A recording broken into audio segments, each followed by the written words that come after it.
इसमें जो स्टैम्परिंग वो तो स्टिकर है जो कि हटा हुआ भी है। इसको हटाओ, इसको भी हटाओ, इसको हटाओ।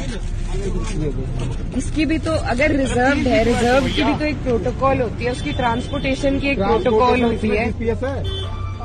ट्रांसपोर्टेशन की भी तो एक तुम्हारे साथ कौन है? रखो तरीका नहीं, इसकी पूरी टाइम आप मुझे क्या एतबार दिलाया? आप तो चलिए पूरा मैं चेकअप करा आप पूरा चेकअप ओपन करके कराइए। यहाँ पे थोड़े करा पाऊंगा। आप चलिए मेरे साथ चलेंगे।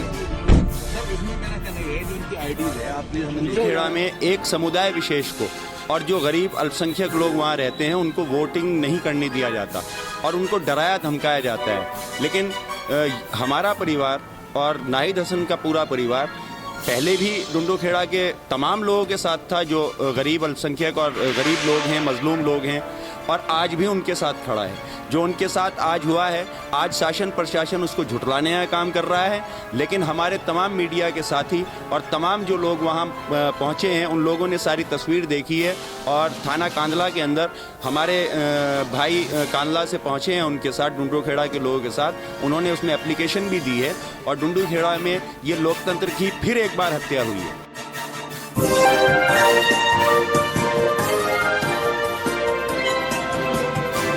पल पल न्यूज से मैं हूं आपके साथ नदीम अकरम। इस वक्त कैराना में मैं मौजूद हूं क्योंकि कैराना की तस्वीरें सुबह से ही सामने आना शुरू हो गई, जहां ये दिखाने की कोशिश की गई कि ईवीएम खराब चल रही है। कई जगहों पर ईवीएम में गड़बड़ी की बात जो है सुबह से ही सामने आ रही थी कैराना में, पर शाम होते होते कुछ ऐसी तस्वीर कैराना के डुंडूखेड़ा से सामने आई जहां साफ तौर पर यह दिखाया गया कि हिंदू मुस्लिम पोलराइजेशन करने के लिए भारतीय जनता पार्टी किसी भी हद तक जाने के लिए तैयार है। कैराना की घटना को लेकर के विपक्ष क्या कर रहा है, खासतौर पर जो समाजवादी पार्टी के उम्मीदवार हैं, नाहिद हसन का परिवार डुंडूखेड़ा के लोगों के लिए क्या कर रहा है, इसी पर बात करने के लिए मेरे साथ सोहेल प्रधान साहब मौजूद हैं, जो नाहिद हसन के मामा भी हैं। जो तस्वीर डुंडूखेड़ा से सामने आई है उसे आप लोग किस तरीके से देख रहे हैं? डुंडूखेड़ा की तस्वीर लोकतंत्र की हत्या है और भाजपा और इनके लोग ये बहुत पहले से करते आए हैं। और डुंडूखेड़ा में हम लोग इलेक्शन कमीशन को भी और सरकार को, शासन प्रशासन को तकरीबन पिछले 15 दिन से ये बता रहे थे और पिछले चुनाव में भी हमने बताया है कि डुंडूखेड़ा में एक समुदाय विशेष को और जो गरीब अल्पसंख्यक लोग वहाँ रहते हैं उनको वोटिंग नहीं करने दिया जाता और उनको डराया धमकाया जाता है। लेकिन हमारा परिवार और नाहिद हसन का पूरा परिवार पहले भी डुंडूखेड़ा के तमाम लोगों के साथ था, जो गरीब अल्पसंख्यक और गरीब लोग हैं, मजलूम लोग हैं, और आज भी उनके साथ खड़ा है। जो उनके साथ आज हुआ है, आज शासन प्रशासन उसको झुठलाने का काम कर रहा है, लेकिन हमारे तमाम मीडिया के साथी और तमाम जो लोग वहाँ पहुँचे हैं उन लोगों ने सारी तस्वीर देखी है और थाना कांदला के अंदर हमारे भाई कांदला से पहुँचे हैं उनके साथ, डुंडूखेड़ा के लोगों के साथ। उन्होंने उसमें एप्लीकेशन भी दी है और डुंडूखेड़ा में ये लोकतंत्र की फिर एक बार हत्या हुई है। डुंडूखेड़ा में लोकतंत्र की हत्या हुई है, जैसे कि पहले पुलिस प्रशासन जो है ये बताता रहा कि ऐसी कोई घटना नहीं घटित हुई। जब तस्वीरें धीरे धीरे सामने आती रही मीडिया के जरिए तो ये बताने की कोशिश की गई कि ये मामला डुंडूखेड़ा का नहीं गाजियाबाद का है। जो पुलिस प्रशासन डुंडूखेड़ा पर पर्दा डालने की कोशिश कर रहा है, कितना शर्मनाक है लोकतंत्र के लिए भी।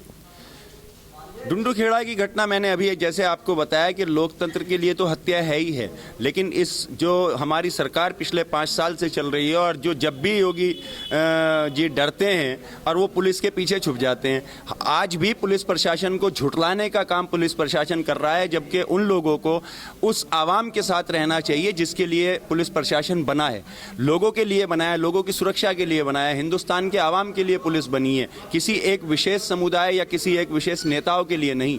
आज सरकार ये है, कल को दूसरी भी सरकार आएगी और इंशाल्लाह जब सरकार आएगी हम लोग उनको इंसाफ दिलाने का काम करेंगे। क्योंकि कैराना के सिर्फ डुंडूखेड़ा की ही बात नहीं, तमाम जगहों से भी ये तस्वीरें सामने आई कि ईवीएम खराब हुई है, कई घंटों तक वोटिंग के लिए लोगों मतदाताओं को वोट करना पड़ा है, जो मतों पर असर पड़ेगा। आखिरकार ईवीएम को लेकर के किस तरीके से सचेत हैं आप लोग? फिर शासन प्रशासन ने वैसे तो थोड़ा बहुत जो जितना उनके स्तर से हो सकता है उन्होंने यहाँ सहयोग करने का काम किया है, लेकिन साथ साथ में जितनी ईवीएम और ये सारी चीज़ें खराबियाँ हुई हैं, कैराना की जनता को मैं सलाम करना चाहूँगा कि उन्होंने घंटों घंटों लाइन में रह करके इसका जवाब आज 10 फरवरी को दे दिया है, और जिसकी ओपनिंग जो है 10 मार्च को यहाँ से रिकॉर्ड मतों से नाहिद हसन जीत करके जाने के बाद हो जाएगी।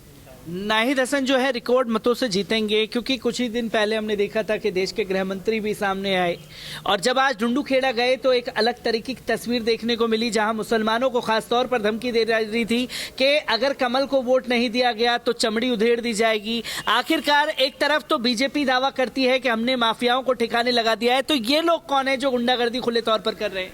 अभी आपने कर्नाटका की तस्वीर देखी है, अभी आज आपने डुंडूखेड़ा की तस्वीर सभी पत्रकार बंधुओं ने देख ली है।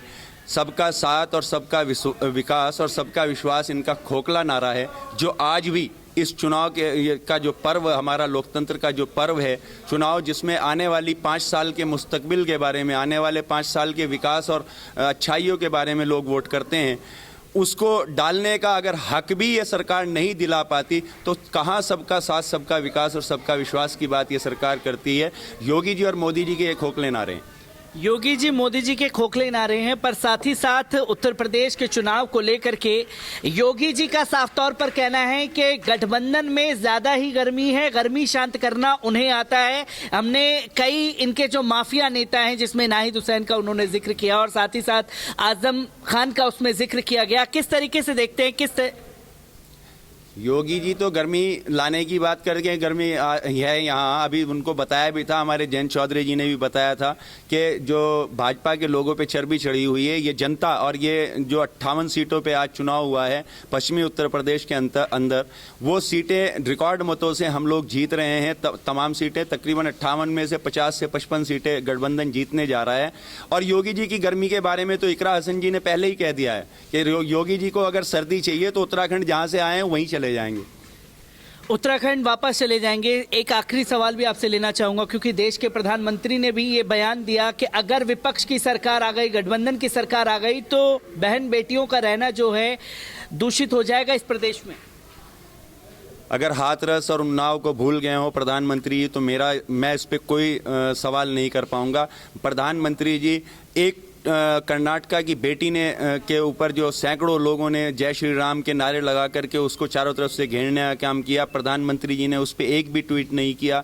और अगर प्रधानमंत्री जी आंख मूंद करके ये चाहते हैं कि हाँ साहब, बहन बेटियों की आने वाली सरकारों में सुरक्षा नहीं रहेगी, उनकी अपनी सरकार की सुरक्षा देख लीजिए। हाथरस में क्या हुआ, उन्नाव में क्या हुआ, कानपुर में क्या हो रहा है, और ये कर्नाटका में अभी लेटेस्ट ही क्या हो रहा है। हिजाब का जिक्र आपने किया, क्योंकि पिछली बार भी जब चुनाव हुए थे तो सुधीर चौधरी की तरफ से एक रिपोर्ट दिखाई गई थी कि कैराना के लोग जो हैं वो बुरकों में जा रहे हैं वोट डालने के लिए, जो कि अफगानिस्तान से आया है। कैसे देखते हैं जो आरोप लगातार कैराना के ऊपर मढ़ दिया जाता है?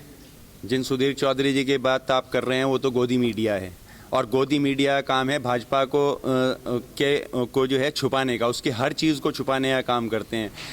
अभी उन्होंने एक शिकायत की है कि यहाँ जैन धर्मशाला और आर्य कन्या में वोटिंग हो रहा है।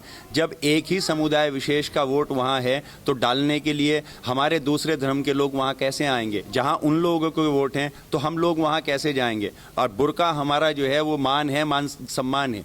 हिजाब हमारा मान सम्मान है।